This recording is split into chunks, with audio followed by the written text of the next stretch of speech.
자, 이제 볼까요? 진울부터 보면 되죠? 45페이지 볼게요. 한 마음을 깨닫지 못하고 한없는 법례를 일으키는 것은 중생인데 부처는 이 한 마음을 깨달았다. 깨닫고 아니 깨달음은 오직 한 마음에 달려있는 것이니 이 마음을 떠나서 따로 부처를 찾을 곳이 없다. 자, 여기서 한 마음 딱 보니까 일심. 그래서 어떤 학생들이 요 제시문이 나왔을 때 무조건 그냥 일심만 본 거예요. 일심이면 누구야? 원효네. 그래서 일심사상 원효구나. 이렇게 답을 찾아서 다 틀린 적이 있었어. 실제 시험에 요 제시문 나왔을 때 일심. 요 문장 때 이제 현혹돼서 망했죠. 자, 그러면 이제 요 문장 말고 세 번째 줄, 우리 이제 지금 읽을 요 세 번째 줄부터 볼게요. 지금의 불교기를 보면 아침 저녁으로 행하는 일들이 비록 부처의 법에 의지하였다고는 하나 자신을 내세우고 이익을 구하는데 열중하며 세속의 일에 골몰한다. 도덕을 닦지 않고 옷과 밥만 허비하니 비록 출가하였다고는 하나 무슨 덕이 있겠는가. 하루는 같이 공부하는 사람 10여 명과 약속했다. 마땅히 명예와 이익을 버리고 산림에 은둔하여 같은 모임을 맺자. 자, 모임을 맺자라고 했으니까 결사운동을 얘기하는 거고요. 자, 이 결사운동은 무신집권기. 불교가 세속화되자 이제 무신집권기에 결사운동이 일어나게 되고 이 결사운동은 크게 두 개죠. 하나는 진울의 수선사 결사. 자, 수선사 결사. 그래서 여기서는 순천 송광사에 머물 때 수선사 결사라는 걸 만들게 되고요. 자, 그 다음에 하나는 요새의 백년 결사. 백년 결사라고 해도 되고 백년사 결사라고 해도 되고 자, 이거는 강진의 만덕사에서 자, 그러면 진울 봅시다. 자, 마땅히 명예와 이익을 버리고 산림에 은둔하자. 그러니까 세속을 떠나서 산속에서 이제 이렇게 모임을 만들자. 뭐 이런 내용이잖아요. 자, 그래서 여기서 강조하는 건 뭐냐면 항상 선을 익히고 자, 그래서 선수행 자, 그리고 지혜를 고르는데 힘쓰고 그리고 예불하고 경전을 읽으며 힘들여 일하는 것에 이르기까지 각자 맡은 바 임문에 따라 경영한다. 자, 선수행, 독경, 노동을 강조하게 돼요. 선수행, 독경, 노동. 그러니까 불교가 지금 타락했고 세속화됐으니까 그거를 다시 정화하는 방법으로는 이런 것들을 해야 돼서 우리는 이런 모임을 만들자라고 하는 거고요. 자, 그 다음에 요새 백년결사에서는 법화신앙을 강조하게 되죠. 이 법화신앙이라는 건 참회, 깊은 반성, 이런 거라고 볼 수 있겠죠. 참회를 중시하는 법화신앙을 강조하게 되죠. 그래서 이렇게 수선사결사와 백년결사 구별하시면 되겠고요.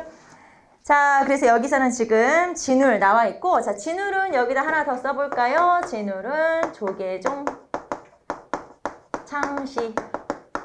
자, 그래서 진울의 업적으로 하나 더 있는 거죠. 조계종, 창시가 있고 자, 이 조계종이라고 하는 건 선종 중심의 불교 통합이죠. 그래서 이 고려 불교의 특징은 교종과 선종의 통합인데 그 전에 우리가 배웠던 의천 같은 경우는 교종 중심으로 선종을 통합한 거고 여기는 선종 중심으로 교종을 통합한 거죠. 자, 그래서 조계종에서는 뭘 강조하냐? 정의 쌍수, 도노 점수, 정의 쌍수, 도노 점수를 강조 또는 중시. 자, 정의 쌍수도 우리 앞에서 말했던 거랑 똑같죠? 선정과 지혜를 쌍수 같이 닦아야 된다. 자, 그 다음에 여기서 이제 도노 점수가 조금 의미가 다른데 도노는 뭐냐면 깨달음, 문득 깨달음. 그리고 점수는 이제 수행이죠. 말하자면 선 깨달음 후 수행 이렇게 보시면 돼요. 그러니까 이제 앞에서 우리가 교관겸수, 내외겸전, 정해쌍수는 다 비슷한 뜻이잖아요. 그런데 여기는 깨달음을 먼저 얻고 문득 깨달은 후에 점진적 수행을 한다. 그래서 조금씩 다 비슷비슷한 뜻이지만 표현이 조금씩 다르죠. 자, 그게 바로 조계종이라고 볼 수 있죠. 진울은 이렇게 두 가지. 자, 그리고 제가 무신집권기라고 얘기했는데 진울, 요새 모두 다 최충원 집권기예요. 시기로 따지면. 자, 그 다음에 6번 가볼까요? 해심. 자, 나는 옛날 공의 문화에 있었고 공은 지금 우리 사중에 들어왔으니 공은 불교의 유행이요. 나는 유교의 불자입니다. 서로 손님과 주인이 되어 스승과 상자가 되는 것은 예로부터 그러하였고 현재에서 비롯된 것이 아닙니다. 이름만 생각한다면 불교와 유교가 아주 다르지만 그 실질을 알면 유교와 불교가 다르지 않습니다. 자, 부처님이 말씀하시기를 나는 두 성인을 중국에 보내 교화를 펴리라 하였다. 한 사람은 노자로 그는 가섭보살이요 또 한 사람은 공자로 그는 유동보살이다. 그러니까 결국에는 이런 종교들이 다 하나다라고 하는 거죠. 그래서 유불일치설. 자, 진울인데 이 해심은 진울의 제자. 그래서 조계종의 2대 교주라고 보시면 돼요. 조계종의 2대 교주. 그게 바로 해심이고 해심이 주장했던 게 유불일치설이죠. 자, 여기서 뭐 나온 김에 하나만 써볼까요? 해심의 유불일치설. 자, 해심의 유불일치설 같은 경우는 성리학 수용의 기반을 마련했다. 자, 성리학이라고 하는 게 굉장히 철학적 유학이에요. 철학적 유학. 그런데 이런 철학적인 성향을 갖는 게 사실은 불교거든요. 그러니까 해심이 유불일치설을 제시하면서 야, 유교나 불교나 뭐 다 비슷한 거지 이렇게 제시를 했기 때문에 이렇게 철학적인 유학, 그래서 그전보다는 좀 낯선 새로운 유학이 들어왔어도 이미 철학적인 불교와 유교가 같은 거라고 제시를 했기 때문에 이 좀 낯선 성리학을 쉽게 받아들일 수가 있었죠. 그래서 성리학 수용의 기반을 마련하게 되었다라고 표현할 수 있죠. 자, 그 다음에 7번 요새. 자, 대사는 묘종을 설법하기를 좋아하여 언변과 지혜가 막힘이 없었고 대중에게 참회 수행을 권하였다. 왕궁대임과 지방수령 높고나준 사부대중 가운데 결사에 들어온 자들이 300여 명이나 되었고 가르침을 전도하여 좋은 인연을 맺은 자들이 헤아릴 수 없이 많았다. 자, 여기서는 지금 뭐를 강조했어요? 참회 수행을 강조했죠. 참회가 법화신앙을 말하는 거예요. 그래서 이 참회를 강조했다고 그러면 요새의 백년결사다라고 했고, 자, 그럼 여기다가 이 백년결사를 뜻하는, 즉 요새를 뜻하는 또 다른 어떤 표현들 한번 정리해보면, 자, 여기서 금방 나왔던 묘종을 설법하기를 좋아했다. 묘종. 이 묘종이라는 건 경전 중에 하나라고 보시면 돼요. 그래서 요거를 강의하는 걸 즐겼다. 뭐 이런 뜻이고, 자, 그래서 묘종을 설법했다. 그 다음에 보현도량을 개창했다.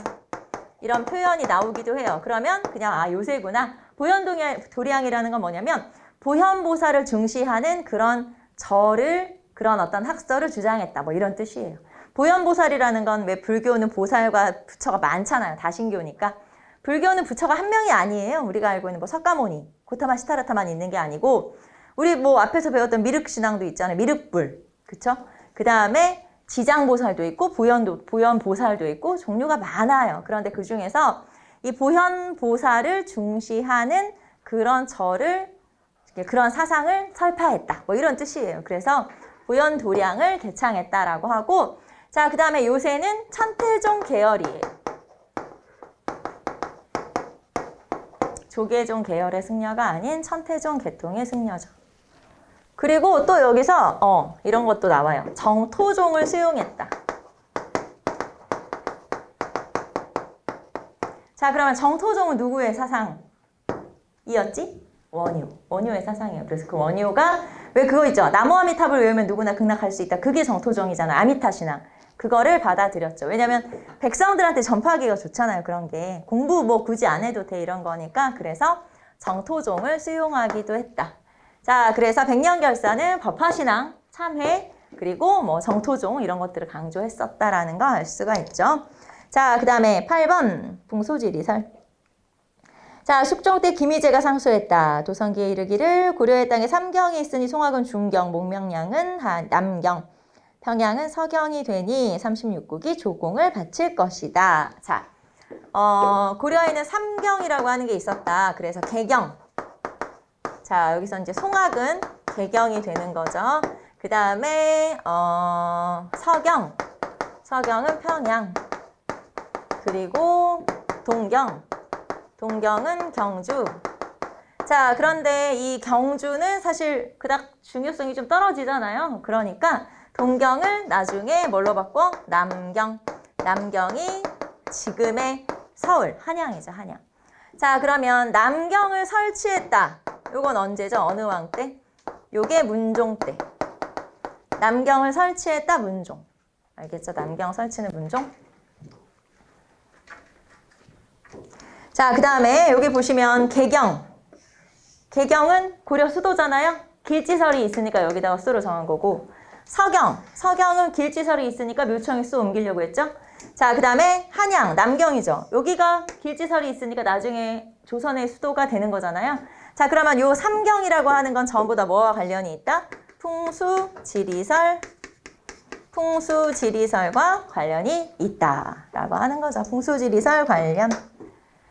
자, 그러면 남경을 설치한 거는 문종이라고 했죠. 자, 하지만 남경을 더 개발한 건, 말하자면 이때 남경을 설치했다고 했지만 사실 이 남경은 문종 때도 설치했다가 폐지하기도 하잖아요. 우리는 설치한 것만 배우지만 실제로는 설치했다가 또 그 뒤에 폐지가 되기도 하거든요. 그래서 다시 남경 개창도감을 설치하고, 남경 개창도감을 설치했다는 건 본격적으로 개발을 하기 시작했다는 뜻이고, 그러면 남경 개창도감을 설치한 건 어느 왕이냐? 요건 숙종이에요.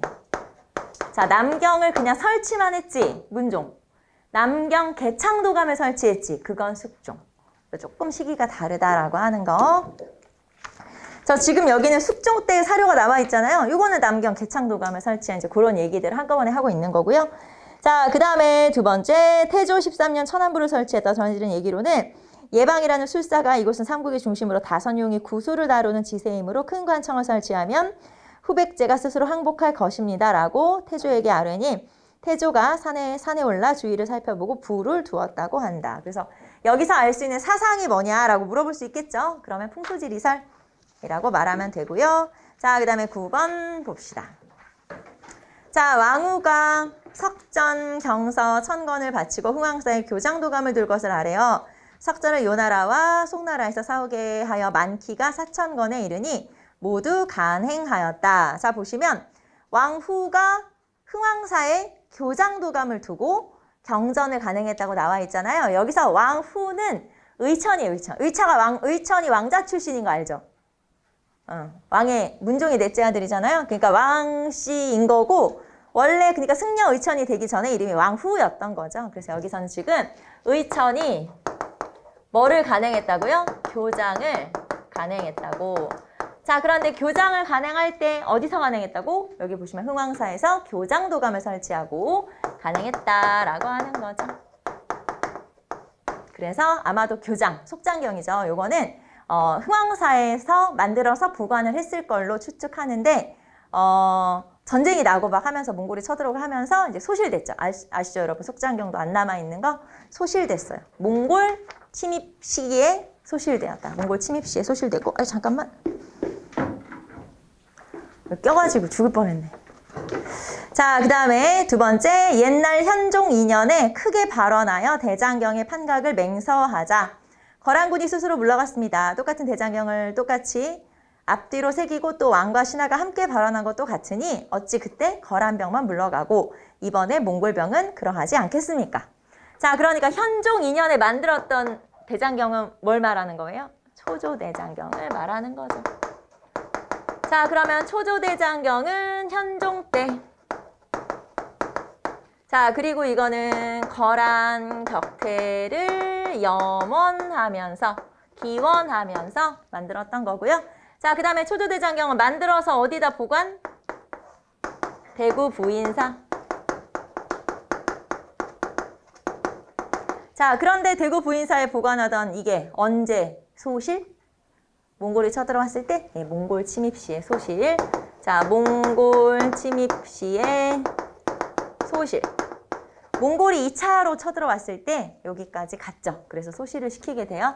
자, 그래서 몽골 침입 시에 소실을 했으니까 다시 만들어야지. 그게 바로 제조 또는 팔만 대장경.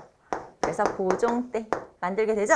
이거는 연도를 써볼까요? 팔만대장경 가끔 연도로도 물어보기도 하니까 제가 연도를 한번 써볼게요. 언제냐면 1236년에서 1251년. 약 16년에 걸쳐서 만들게 되고요. 자, 그러면 제조대장경을 만들 때는 뭘 설치했냐? 이게 대장경이잖아요. 그러니까 대장도감. 여기는 교장이잖아. 교장도감. 알겠죠? 그래서 대장도감을 설치. 대장도감은 강화에 설치했겠지? 아무래도 이때 수도가 강화니까. 자, 그리고 이거 분정을 하나 냈죠. 그래서 분사도감. 분사대장도감 또는 분사도감. 분사도감은 어디에? 진주, 뭐 남해라고도 하고 진주라고도 하고 그래서 여기다가 설치했고요. 자, 그래서 주로 판각은 분사도감에서 이루어지고 그리고 세계 기록 유산으로 등재되어 있다. 세계 기록 유산으로 등재되어 있는 게 바로 제조대장경, 팔만대장경이고요. 자, 그 다음에 요 대장도감, 요 대장도감을 만들어서 팔만대장경을 간행을 할 때 여기서 같이 만든 게 뭐냐면 지금 우리나라에 남아있는 가장 오래된 의서가 남아있어요. 그걸 여기서 만들었어. 같이. 요 시기에. 그게 뭐냐면 향약 구급방. 그래서 향약 구급방이 1236년, 즉 팔만대장경을 만들기 시작한 그때 여기서 같이 만들었기 때문에 향약 구급방이 요 연도랑 똑같죠. 이해됨? 아, 그리고 하나 안 썼네? 이거 어디다가 보존했냐면 만들어서 여기다 그냥 쓸게요. 합천해인사. 아시죠, 여러분? 자, 그래서 교장도감, 그리고 이제 교장, 그리고 초조대장경, 그리고 팔만대장경. 이렇게 세 가지 알아두시면 되겠죠? 자, 그러면 두 번째 사료에서 거란병만 물러가고 몽골병은 그러하지 않겠습니까? 라고 하는 거 보니까 팔만대장경을 조판할 때 만들었던 거고, 세 번째 거 볼게요. 심하도다 몽골군의 환란이여 단 잔인한 것을 말할 것도 없고 지극히 어리석기가 짐승보다 심하니 어찌 천하에서 공경하는 바를 알겠으며 불법. 이제 불법이면 불교잖아요. 불교. 불법을 있음을 알겠습니까? 그들이 지나가는 곳에 있던 불상과 경전을 모두 불태워 부인사에 소장된 대장경 판본도 남기지 않고 쓸어버렸습니다. 여기서 말하는 부인사는 대구 부인사. 그럼 뭐가 소실된 거예요? 초조대장경이 소실됐다는 내용이죠. 그래서 만약에 이제 밑줄에 부인사에 소장된 대장경 판본, 여기 밑줄이다. 그럼 이건 초조대장경을 말하는 거구나. 자, 이런 큰 보물이 없어졌는데 어찌 감히 역사가 클 것을 염려하여 고쳐 만드는 일을 주저할 수 있겠습니까? 자, 밑줄은 고쳐 만드는 일 하면 되겠네요. 그래서 여기가 니은, 앞에 아까 뭐였어? 부인사에 소장된 대장경 판본은 기역. 그래서 다음과 기역, 니은에 대한 설명으로 옳은 것을 골라라. 무슨 말인지 알겠죠? 예, 이런 식으로 문제가 출제가 실제로 됐었지. 예, 이런 식으로 됐었지. 그래서 한번 봐두시면 되겠죠? 자, 그 다음에 10번 도자기 볼게요. 자, 도자기의 빛깔이 푸른 것을 고려 사람들은 비색이라 부른다. 근련에 와서 만드는 솜씨가 교묘하고 빛깔도 더욱 예뻐졌다. 그래서 교묘하다는 건 이제 우리가 볼 때 교묘한 건 이상한 뜻이, 안 좋은 뜻이지만 여긴 좋은 뜻이에요. 잘 만들었다는 뜻이니까. 자, 그 다음에 술그릇의 모양은 오이와 같은데 위에 작은 뚜껑이 있어서 연꽃에 엎드린 오리 모양을 하고 있다. 또한 주발, 접시, 술잔, 사발, 꽃병, 옥으로 만든 술잔 등으로 만들 수도 있지만 모두 일반적으로 도자기를 만드는 법을 따라한 것들이므로 생략하고 그리지 않는다. 단 술잔 그릇만은 다른 그릇과 다르기 때문에 특히 드러내어 소개해둔다. 사자 모양을 한 도제 향로 역시 비색이다.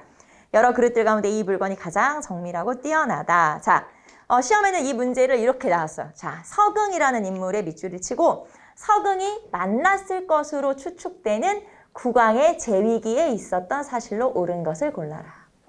문제가 점점 산으로 가고 있죠? 서긍도 누군지 모르는데 서긍이 누구를 만났을지 내가 어떻게 아냐. 서긍은 거기 연도를 보시면 돼요. 1123년이라고 써 있잖아요. 서긍은 송나라 사신, 우리나라에 왔어.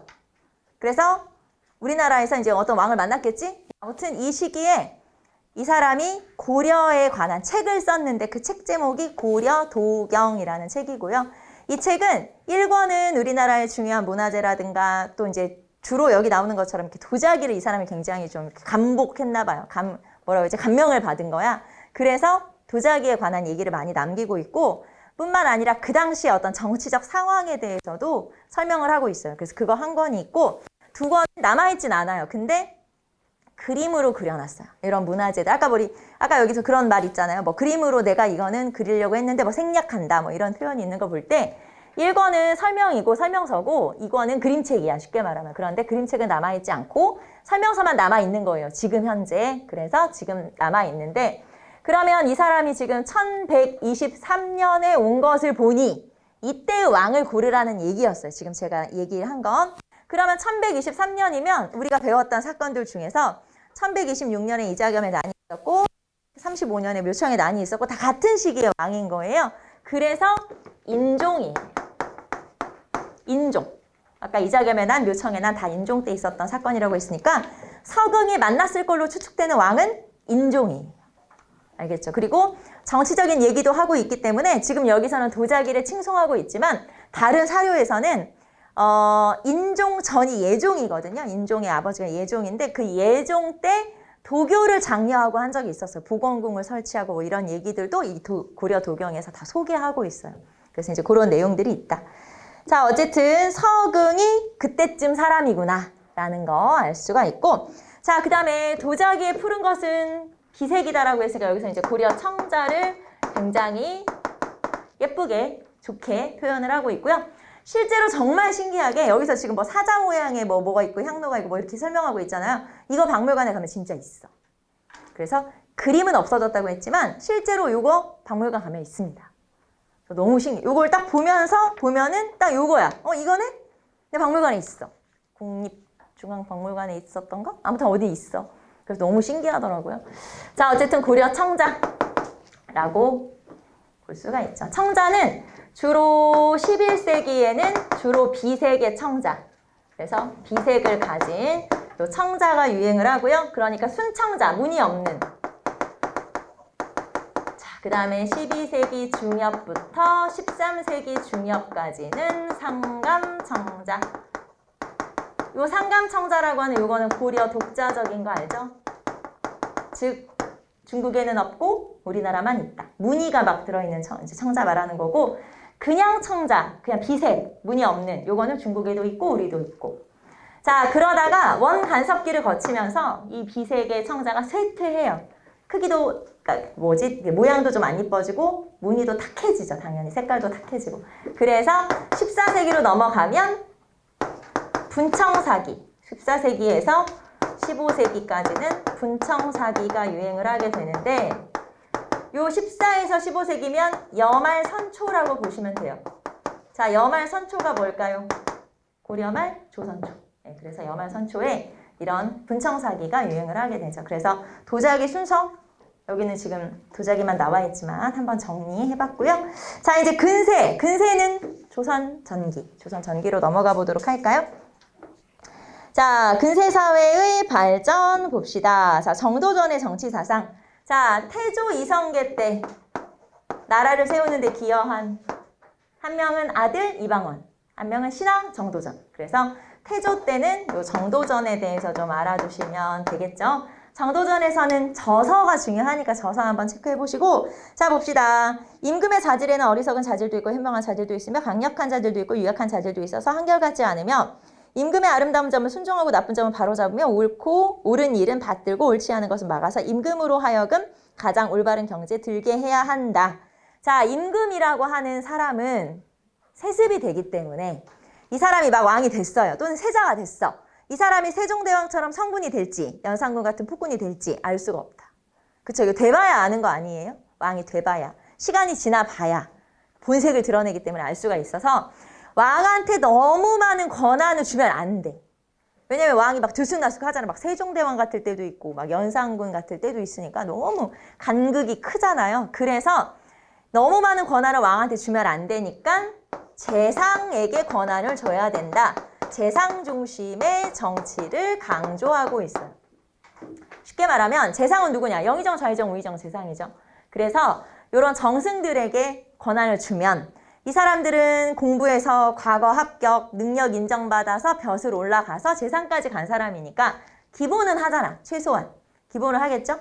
그래서 이 재상에게 권한을 줘야 된다라고 생각한 건 정도전인데 이거와 반대로 뭔 소리야? 이 나라는 내가 만들었는데 그래서 왕권을 강화해야 된다고 생각했던 이방원이 정도전을 죽이죠. 1차 왕자의 난 때 배다른 형제들도 죽였지만 그 배다른 형제들, 방번, 방석 이런 배다른 형제들을 뒤에서 지원해주고 있었던 정도전도 제거가 같이 돼요. 그래서 1차 왕자의 난 때 제거가 되는데 자, 일단 여기서는 재상 중심의 정치를 강조하면서 저서 하나 더 체크. 그래서 맨 끝에 출처의 조선 경국전 요 정도는 또 우리가 알아야죠. 아, 정도전이구나. 요 정도는 알아야 돼요. 자, 그 다음에 두 번째, 군주는 1000명의 대행자지만 천심과 천명은 고정불변의 것이 아니라 민심에 의해서 바뀔 수 있다. 만약 군주가 자기의 의무와 책임인 인정을 저버려 민심을 잃게 되면 천심 천명이 바뀌고 천심 천명이 바뀌면 군주는 교체될 수 있다. 이런 거는 이제 역성혁명이라고 하죠. 역성, 성을 바꿔서 나라를 새로 세운다는 뜻이니까 예를 들면 고려를 멸망시키고 조선이 세워진 거잖아요. 왕씨에서 이씨로 바뀌었죠. 이게 역성혁명이에요. 그리고 그 역성혁명을 주장한 게 급진파 사대부잖아요. 가장 대표적인 인물이 정도전이잖아요. 그래서 그런 내용을 설명하고 있는 거고 역시 우리는 뭐 내용을 외울 건 없어요. 우리는 뭐만 알면 돼. 아, 조선 경국전이구나. 네, 요거 정도전이구나. 요 정도만 기억하시면 되고요. 자, 그 다음에 태종 갑시다. 47페이지. 자, 의정부 서사를 나누어 6조에 귀속시켰다. 처음에 왕은 의정부의 권한이 막중함을 염려하여 이를 혁파할 생각이 있었지만 신중하게 여겨 서두르지 않았는데 이때에 이르러 단행하였다. 의정부가 관장한 것은 사대문서와 중재수의 심일 뿐이다. 자, 의정부의 서사를 6조로 귀속시켰다. 자, 그러면 6조 직계제를 실시하고 있고요. 자, 이 6조 직계제를 실시한 왕은 태종, 세조. 그래서 학생들이 좀 어려워하는 게 이거 만약에 제시가 되면 이게 태종인지 세조인지가 헷갈리나 봐요, 학생들은. 이거 나오면 똑같은 6조 직계제인데 어떻게 아냐. 물론 여기처럼 이렇게 친절하게 태종실록이라고 나와 있으면 감사하지만 보통은 안 나와 있는 경우가 많기 때문에 그럼 어떻게 알아야 되냐라고 물어보는데 태종의 첫 번째 사료와 여러분은 좀 밑으로 내려와 보세요. 세조의 사료. 요 두 개를 비교하시면 되는 거예요. 자, 2번의 첫 번째 사료와 4번 사료를 비교하면 되는 거다. 알겠죠? 자, 그러면 우리는 첫 번째 사료 읽어봤으니까 두 번째 4번 사료를 먼저 볼게요. 4번으로 가보세요. 상황이 어려서 무릇 좋지 않은 바는 모두 대신에게 맡겨 논의를 시행했다. 지금 내가 명령을 받들어 왕통을 계승하여 궁국서무를 아울러 모두 처리하며 조정의 옛 제도를 모두 복구한다. 지금부터 형주의 사형수를 제외한 모든 서무든 6조가 각각 그 직무를 담당하여 직계한다.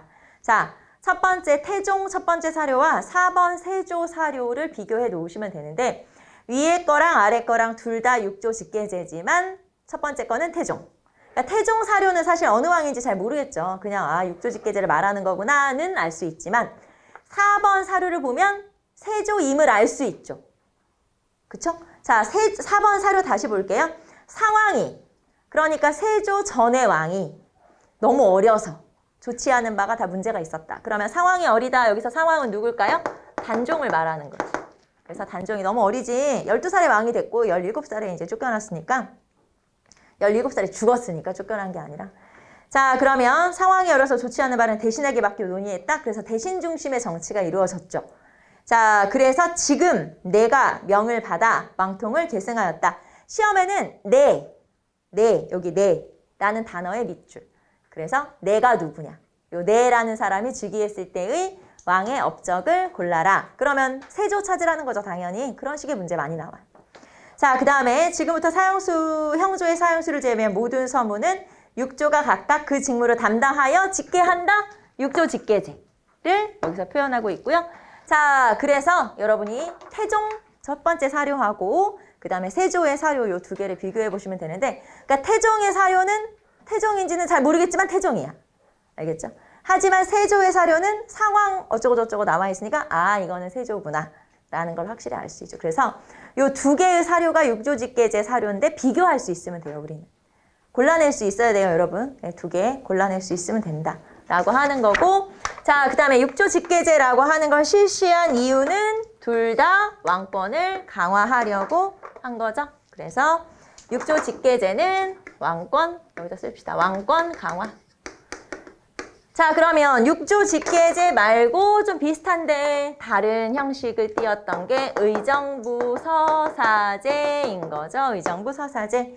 자, 그러면 우리는 밑으로 내려갑시다. 요거와 관련된 사료도 나오니까. 자, 일단 우리는 호패 제도부터 보고 넘어갑시다.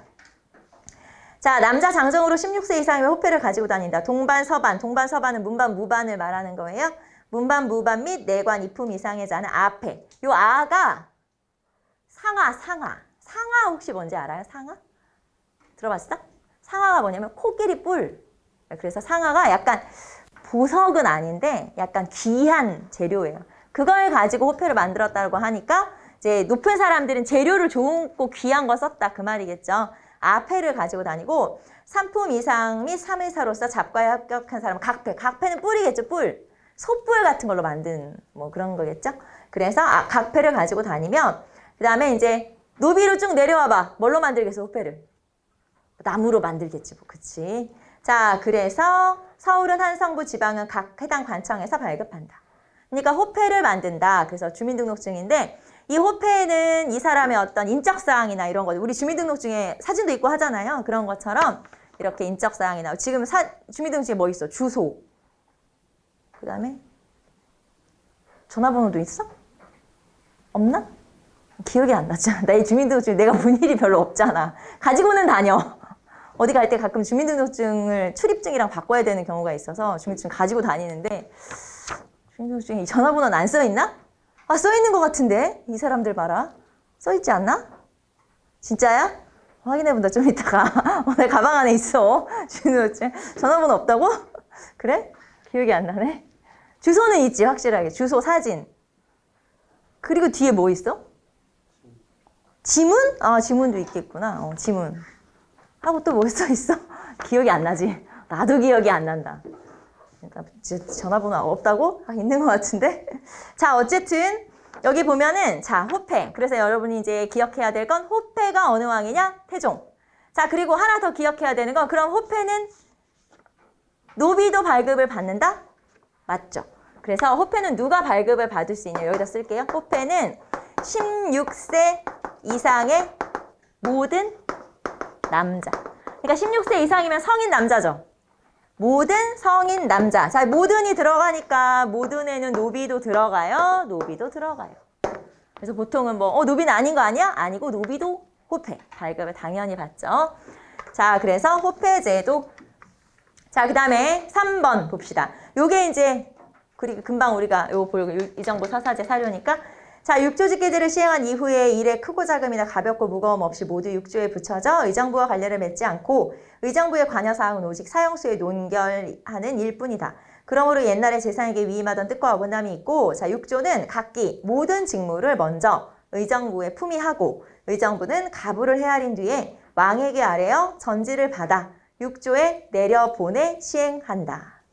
자, 그러면 6조는 먼저 의정부한테 보고를 해라, 먼저. 그리고 이제 허락을 받아라, 품위를 받아라. 그리고 나서 6조에서 시행해라. 자, 의정부 서사제를 말하는 거죠. 이거를 이제 도식화 시켜보면 이렇게 볼 수 있겠죠. 자, 왕이 의정부에게 명령을 내리고 의정부가 6조에게 명령을 내리는 이런 형태는 의정부 서사제에 자, 그런데 왕이 6조에게 직접 명령, 그리고 왕이 6조가 왕에게 직접 보고. 그래서 명령과 그 다음에 보고의 체계가 이렇게 되죠. 그러면 의정부는 유명무실해지는 거잖아요. 지금 이렇게 역할이 줄어든 거죠. 이런 걸 6조 직계제라고 그래요. 그래서 노란색은 6조 직계제. 요거는 이제 의정부 서사제 이렇게 볼 수 있죠. 자, 그러면 의정부 서사제를 실시한 건 세종. 그래서 우리가 세종의 정치를 자, 여기는 지금 왕권 강화라고 했잖아요. 여기는 왕권과 신권의 조화. 왕권과 신권의 조화를 이루었다라고 볼 수 있죠. 자, 그 다음에 아래쪽에 보시면 용비어천가. 자, 용비어천가라고 하는 거 이건 의미만 살펴볼게요. 국문학 첫 작품. 자, 용비어천가는 국문학 첫 작품이에요. 뭐 따로 외우실 건 없고 뭐냐면 여러분 훈민정음 창제. 한글이잖아요, 훈민정음은. 자, 그럼 한글을 창제했어. 이게 글자로서 역할을 할 수 있는지 아니면 글자로서 뭐 효용이 있는지를 어떻게 실험을 해봤냐.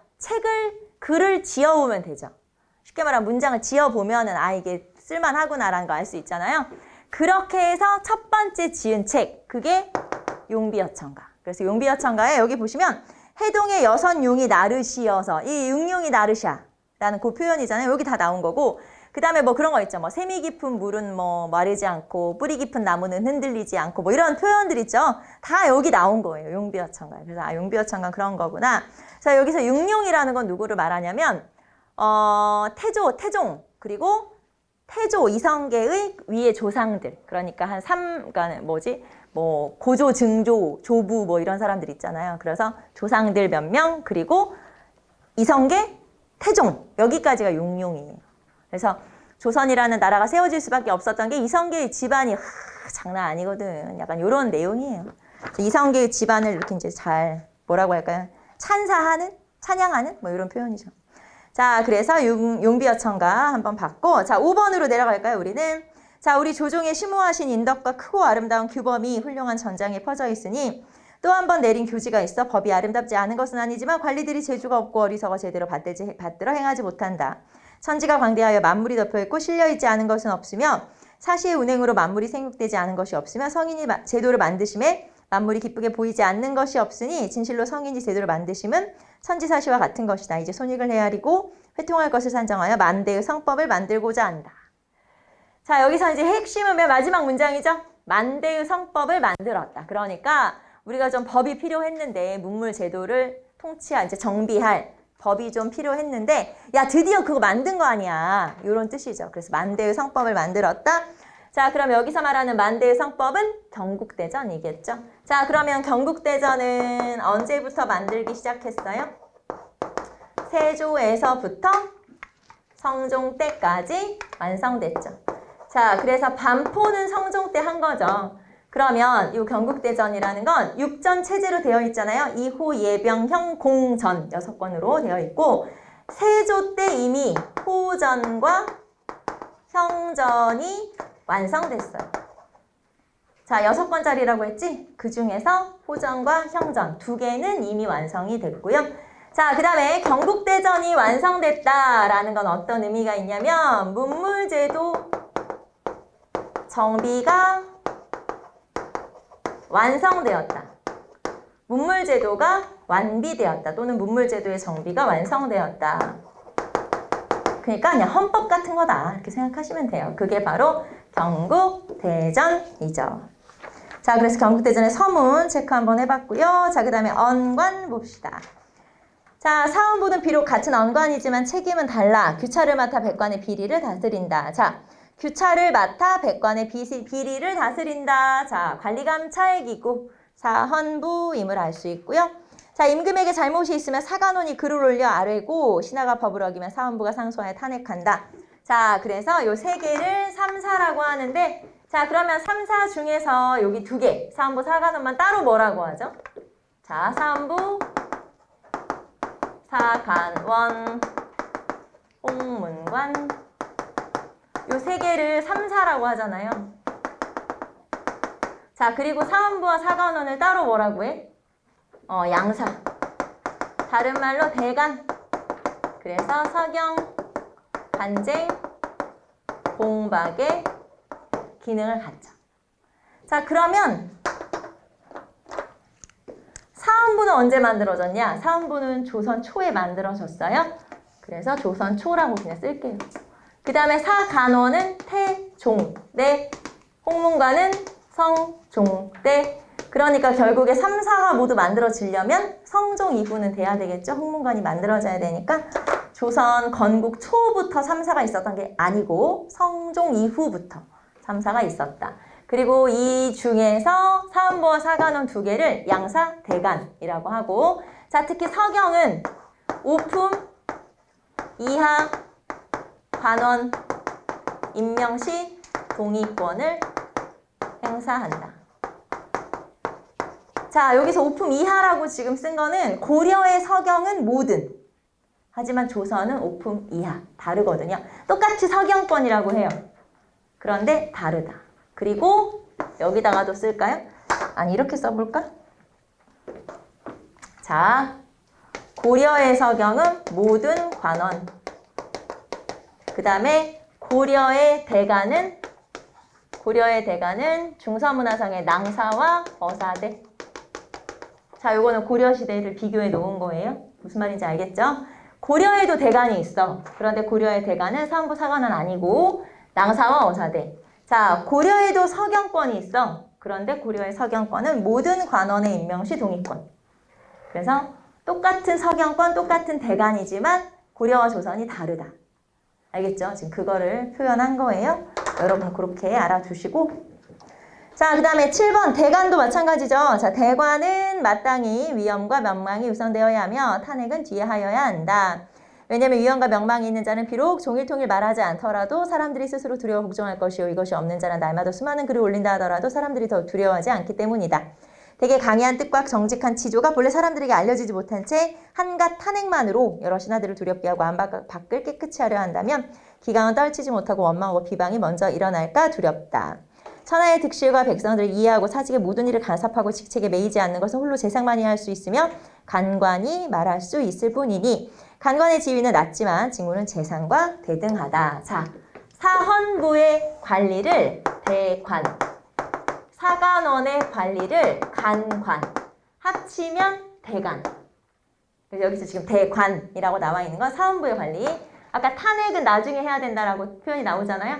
사헌부의 관리를 말하는 거고 마지막에 간관이라고 나와 있는 건 사관원의 관리. 그래서 요 두 개를 합쳐서 겹치는 관을 빼면 대관이 되는 거예요. 알죠? 네, 여기 대관이에요. 그래서 양사를 말하는구나. 네, 양사를 말하는 거예요. 그래서 여기서 대관과 간관은 대간이라고 써있죠. 자, 그 다음에 향리로서 영세미를 침해하여 도제를 범하는 자는 장형을 집행한 뒤에 영리로 귀속시키고 백성들을 괴롭히는 향리를 사람들에게 고발하게 하고 이를 심리하지 않는 관리도 아울러 치주하게 하소서 하니 왕이 따랐다. 이거는 뭐 중요한 건 아니고 여러분 혹시 원악향리처벌법, 부민고소금지법 들어봤어요? 제가 그냥 써볼게요. 원악 일단 쓰고 향리처벌법 그 다음에 부민고소금지법. 자, 이게 둘 다 어느 왕 때 있었냐면 세종 때 실시된 법이에요. 그래서 거기도 여러분 사료 보시면 출처가 세종실록으로 되어 있죠. 세종이에요. 그러면은 원악향리처벌법이라는 게 워낙 나쁜 향리를 처벌하자. 향리가 왜 나쁘냐면 이 향리가 토착 세력이잖아요. 그 지역 사람. 그러니까 그 지역 주민들하고 짜고 수령은 파견되는 사람이잖아요. 파견돼서 오죠. 그러면은 이 수령, 잘 모르는 이 지역에 대해서 잘 모르는 수령을 괴롭히는 경우가 있어. 그래서 부민들이 수령이 나쁘다고 수령이 잘못했다고 함부로 고소하지 못하게 하는 거예요. 그러니까 마을 주민들이 수령을 괴롭히지 못하도록 하면서 나쁜 향리를 처벌하는 법을 만들었는데 이런 법들이 모두 다 어느 왕 때? 세종 때. 그래서 여기서는 여러분이 법령의 이름이 중요한 게 아니고 뭐가 중요하냐? 세종이구나. 그게 중요한 거예요. 시기를 물어보는 문제에 출제될 수 있는 거지. 여기서 막 원악향리처벌법, 부민고소금지법 오늘부터 외울 필요는 없어. 그냥 보면 세종이구나. 요 정도만 알아두시면 되죠. 자, 그 다음에 9번으로 가봅시다. 면리제와 오가작통제 나와 있고 그리고 향리가 나왔으니까 거기 지금 향리에 대한 사료니까 향리 하나만 한번 볼게요. 향리는 고려시대에는 지방의 실질적 지배자. 하지만 조선시대에는 수령을 보좌하는 세습적 아전으로 전락. 세습적 아전으로 전락됐다는 건 한 단계 낮아졌다는 뜻이죠. 그래서 고려는 지방을 다스리는 실질적 지배자이기 때문에 꽤 권한이 컸죠. 지방 전체를 다스리니까. 하지만 조선시대로 넘어가면 나라의 대부분의 지역에는 다 수령이 파견돼요. 모든 지역에, 제가 대부분이라고 말한 건 조그만 동네, 면리 이런 거 빼고 다른 지역 모두에는 다 지방관이 파견되기 때문에 수령을 보좌하는 역할이 줄어든 거예요, 말하자면. 그전에는 권한이 컸는데 줄어들었기 때문에 그래서 세습적 아전으로 전락. 자, 그 다음에 밑으로 내려가 볼까요? 면리제와 오가작통제. 자, 면리제라는 건 왜 조선은 전국을 8도로 나누고 8도를 다시 부목, 분현으로 나누고 그 밑에를 다시 면리통으로 나누고 자, 이 통이라고 하는 건 오가작통제라고 해서 5집을 통으로 이렇게 구별하죠. 그래서 5집씩 묶어서 감시하고 하는 거 오가작통제라고 하죠.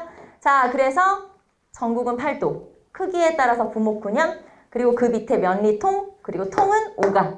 이렇게 오가작통으로 되어 있죠. 그러니까 이런 식으로 지방을 다 정비를 새로 했으니까 이런 거 우리가 한마디로 말하면 뭐라고 하냐면 중앙집권 체제 완성이라고 볼 수 있고요. 또는 중앙집권 체제 강화라고 볼 수가 있고, 자, 그 다음에 면리제를 강화했다? 그러면서 지방을 이제 말단 행정구역까지 다 통제를 했었다라고 볼 수 있고요.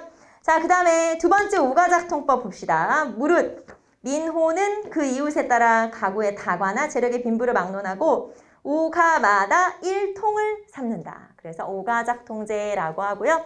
자, 오가작통제는 성종 때, 네, 성종 때 법제화되죠.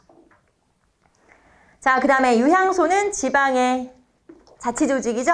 자, 고을에서 부모에게 불효한 자, 형에게 불경한 자, 친족에게 불복한 자, 인척에게 불화한 자, 남에게 신을 없고 남을 규율하지 않는 자가 있으면 유향소에서 그에 대한 징계를 의논할 수 있으며 아전으로 백성의 재물을 탐하는 자가 있으면 그곳에서 징계할 수 있다. 자, 우리는 유향소에서 기능만 한번 체크해 볼까요? 자, 유향소는 그 지방 양반들이 구성한 기구로 향촌자치 조직이며 향촌자치, 수령보좌, 향리감찰, 그리고 백성교화 등등등 이런 기능을 가져요. 향촌자치, 수령보좌, 향리감찰, 백성교화 등등. 자, 그리고 유향소 하면은 여기에 직책 하나만 우리는 체크해 볼까요? 구성, 좌수와 별감으로 구성되죠. 그래서 여러분이 어떤 사료를 볼 때 좌수나 별감이라는 직책이 나오면 유향소다. 이렇게 찾을 수도 있겠죠? 자, 그 다음에 재승망력 볼까요? 자, 을묘해변 이후에 김수문이 전라도에 처음으로 도내의 여러 순변사, 방어사, 조방사, 도원수, 본도, 병사, 수사에게 소속시켜 여러 도에서 이를 본받았다. 유리하여 한 번에 위급한 일이 있으면 반드시 멀고 가까운 곳의 군사를 모두 동원하여 빈 들판에 모아놓고 천리 밖에서 오는 장수를 기다리게 하였다. 그러므로 장수는 아직 때 맞추어 이르지 않았는데 적은 힘이 가까이 오게 되니 군심이 동요하여 마침내 괴멸하는 도리밖에 없었다. 자, 그러면 처음에 진관체제. 물론 진관체제 이전에 입군체제 뭐 이런 게 있었는데 어쨌든 진관체제로 정비가 되죠. 세조 때. 자, 진관체제라는 건 지역 단위 방어 체제를 말해요. 즉 그냥 자기 지역만 지키면 되는 거야. 그게 지역 단위 방어 체제고 요 진관체제가 재승방약 체제로 바뀌게 되는데 명종 때, 16세기 명종 때. 자, 여기서 재승방약 체제는 맨 첫 번째 줄에 을묘외변 이후에 개편이 되었다라고 했죠? 을묘외변이 명종이니까 명종 이후에 명종 때. 자, 재승방약 체제라는 건 대규모의 적을 방어하기 위해서 대규모의 적을 방어하기 위해서 만든 제도가 재승방약 체제. 자, 그런데 여기 사료에 나온 것처럼 대규모의 적을 방어할 수가 없다. 즉 효율이 떨어진다. 효율성이 떨어지죠. 자, 그렇기 때문에 다시 뭘로 바꿔요? 그냥 있는 지역이라도 잘 지키자. 자기 지역이라도 잘 지키자. 다시 진관을 복구. 그러면서 조선 후기에는 소고군 체제로 바꾸죠. 선조 때, 조선 후기 선조 때 소고군 체제로 바뀌게 되죠. 16세기에. 자, 그래서 진관체제, 재승방약, 진관복구. 자, 시험에는 이거 물어보겠죠? 진관체제, 재승방약체제, 시기도 물어보고 방어 방식도 물어보고 그래서 이렇게 두 개 구분하시면 돼요.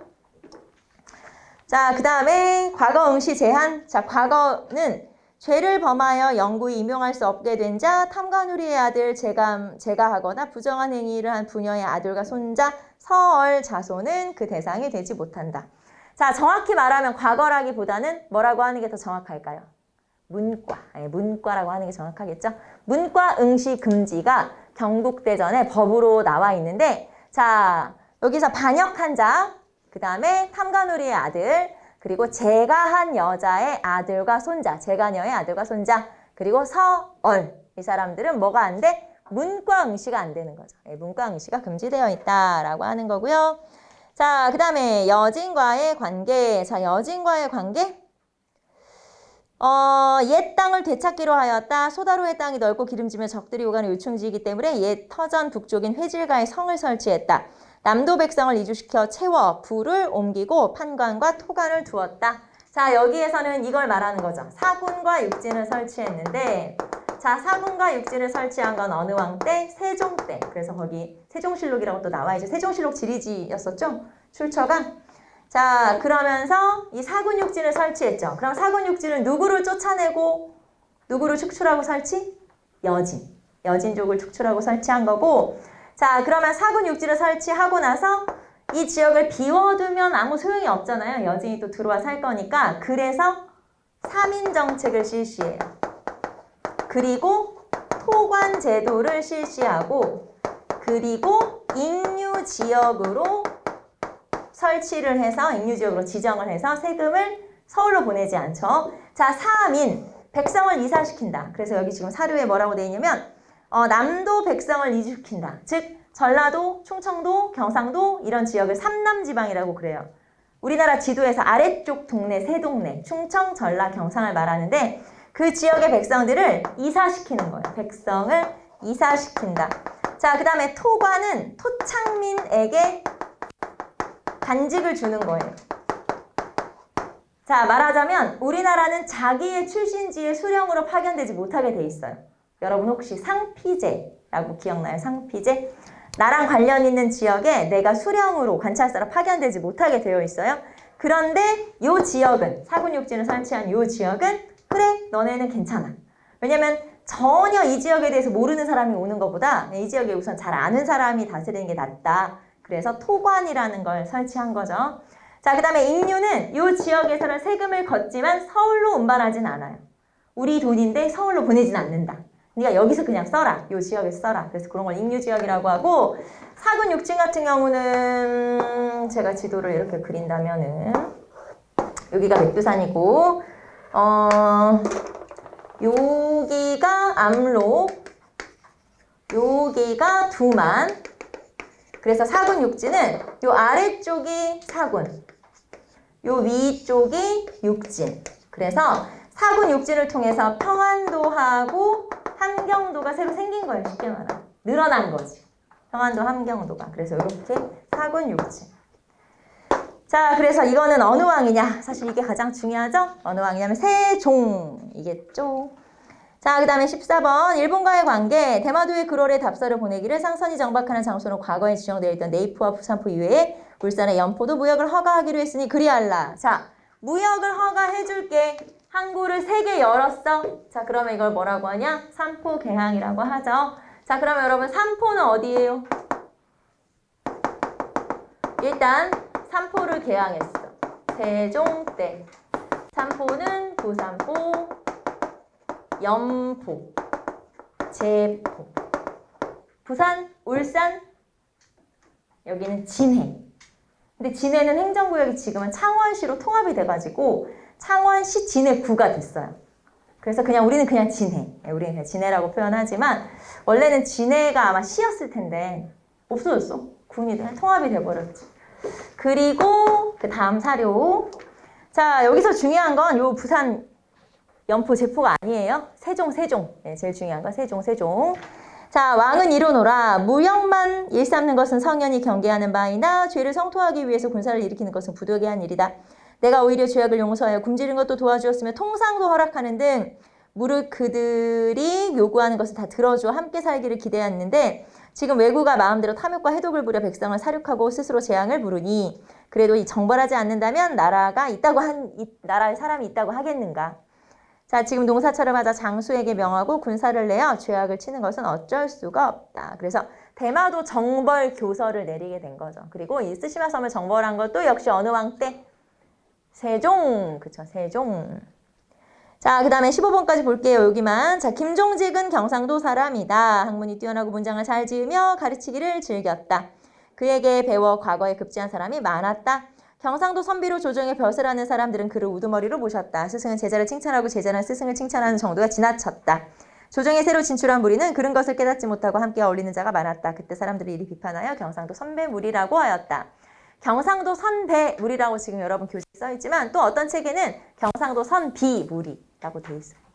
그래서 이 두 개를 그냥 혼용해서 쓰기 때문에 자, 그러면 여기선 사림을 얘기하는 거죠. 자, 사림이 정계에 진출하기 시작한 게 성종 때인데 요 성종 때 누구부터 진출하기 시작했냐면 김종직. 김종직의 호가 전필제예요. 전필제라고 하는 호를 가진 김종직이라고 하는 사람이 처음으로 등용되기 시작했고 이 김종직과 그의 제자들 김종직과 제자들이 처음에 성종 때 진출하기 시작했는데 자 그러면 이 사람들이 어디서 근무하기 시작했냐? 주로 3사. 주로 비판 기능을 갖는 3사에서 일하기 시작했죠. 그래서 성종은 훈구를 견제하기 위해서 사림을 등용했었다라고 하는 거고 그 중에 첫 번째가 김종직이야 라고 하는 거. 이 호를 왜 알려드렸냐면은 이게 또 몇 년 전에 시험에 나온 적이 있었는데 제가 볼 때 다시 나올 것 같진 않아요. 설마 뭐 김종직 호까지 우리가 알아야 되겠습니까? 하지만 일단 나오면 저는 설명을 할 의무가 있기 때문에 설명을 한 거고 자 우리는 사림까지 한번 살펴봤고요. 잠깐 쉬었다가 이제 사화로 넘어가도록 할게요. 잠깐 쉽시다.